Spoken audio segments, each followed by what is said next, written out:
হয়েই গেছে, তখন আর দেরি করাটা ঠিক হবে না। হ্যাঁ হ্যাঁ, এসো সবাই, কাঁধে কাঁধ মেলাই।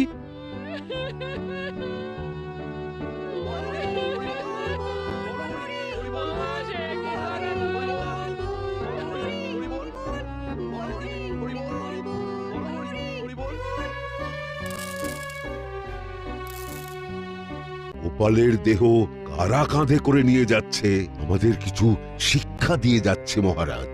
এই যে দেখুন, যারা গোপালকে সহ্য করতে পারতো না, এখন এখন তাদেরই কাঁধে গোপাল যাচ্ছে।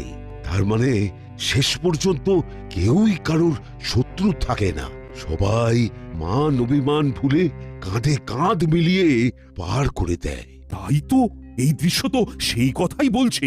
আর ওই যে মোহর আর অলংকার ছড়িয়ে যাচ্ছে, সেটাও বুঝিয়ে দেয় যে এই অর্থর আর অলংকার ছড়িয়ে যাচ্ছে, সেটাও বুঝিয়ে দেয় যে এই অর্থ সমৃদ্ধি সবই ফেলে একসময় চলে যেতে হবে। কি ভীষণ সত্যি। দুটো খালি হাতও বুঝিয়ে দিচ্ছে, খালি হাতেই আমরা সংসারে এসেছিলাম আর খালি হাতেই আমাদের যেতে